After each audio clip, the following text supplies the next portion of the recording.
have got to get a better setup for my phone because this is just a mess. 4, 3, 2, 1.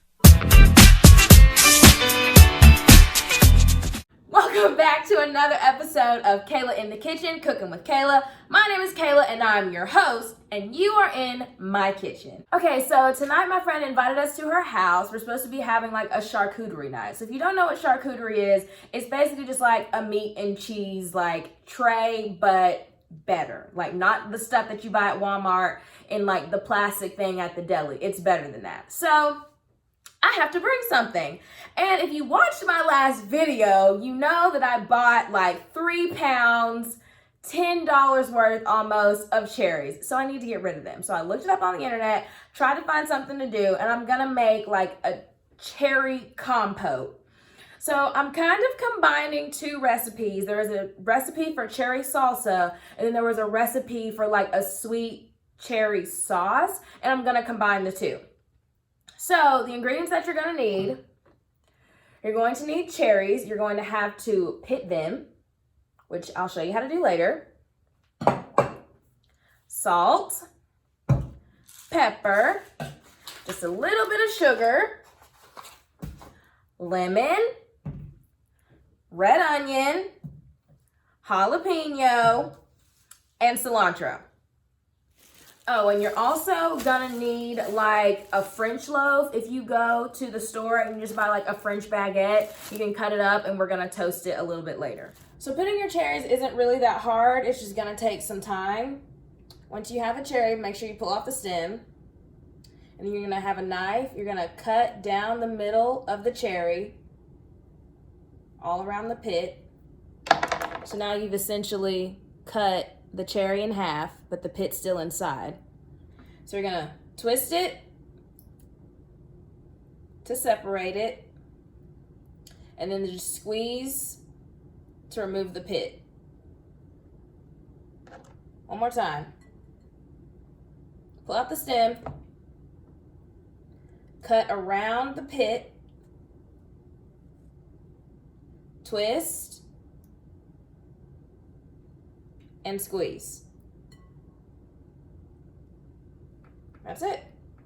Full disclosure, y'all, this is freaking messy, okay? So I don't know how frozen cherries will do, but pitting these fresh cherries has been a mess. Okay, so first things first, we gotta chop up all our vegetables. We're gonna start with cilantro. If you take a fork and you just put it in the middle of cilantro and pull, you can basically avoid all of the stems and just get the leaves. Get yourself a good sized bundle. Cilantro is super cheap, so if you don't use all of it, it's really not that big a deal. It's literally like $1. Once we finish the cilantro, move on to your onion. Next, we'll cut our jalapeno, so just cut it in half.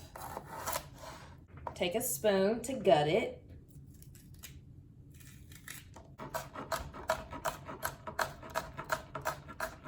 So the thing about jalapenos is that the spice is all in the seeds. So I like to keep most of the seeds because y'all know I like it spicy.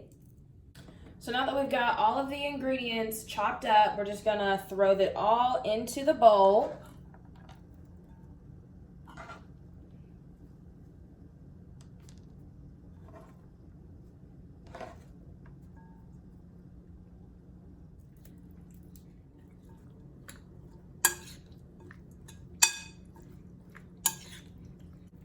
Once we've got all our ingredients incorporated, we're gonna add the salt and pepper.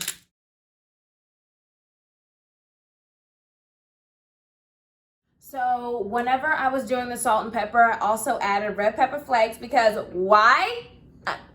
In everything, okay? I put it in everything. So once you've got everything seasoned, you're gonna wanna put it in the fridge. That way all the flavors can come together for about 10 minutes. While that's in the fridge, we're gonna work on our bread. I got this loaf at Walmart for literally $1. It's just like a French baguette. The one that I bought was already cut into slices, but if the one that you get isn't, it's no big deal. Just cut them into maybe like 1/4 inch thickness, and lay them out on a cookie sheet.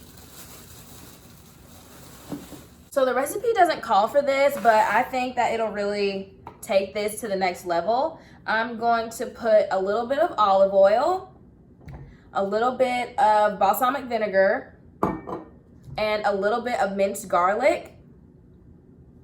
I'm gonna mix that up and brush that on top of the bread before I toast it. Once you do that, you're gonna pop them in the oven. Honestly, I don't even know, maybe like 5 minutes, just until they get nice and crispy and toasted on the tops. You don't want it to get like hard, you just want it to have like a slight crunch.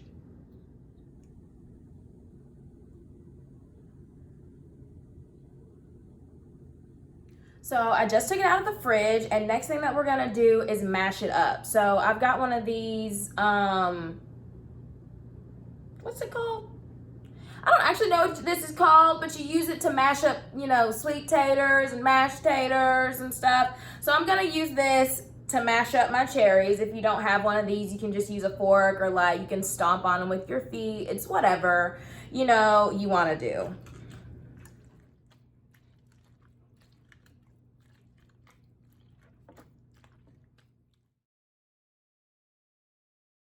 This smells so freaking good. Gush. What?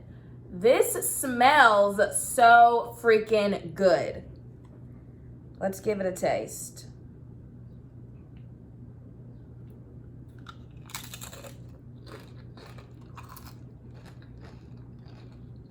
Mmm.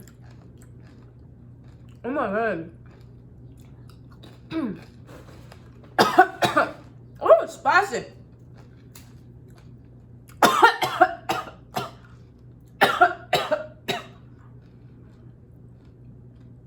I may have overdone it on the red pepper flake.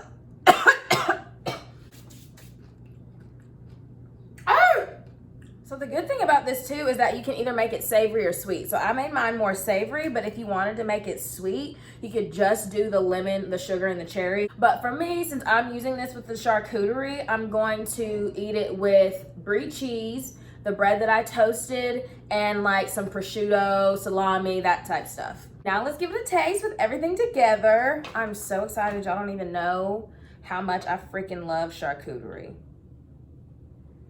We're gonna spread it on one of our toasted baguettes. This is brie cheese. You could also use like cream cheese. You could use goat cheese. I don't like goat cheese, but you know. Once you got that, we're gonna put a little dollop of our cherry compote slash salsa. Let's taste it just like that. Mmm. That is so good. Try it with some capicola.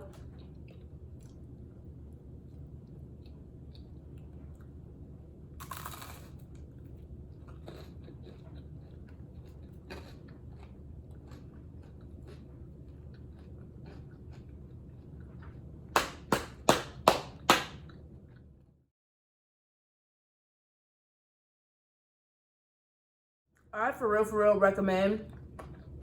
This is so good.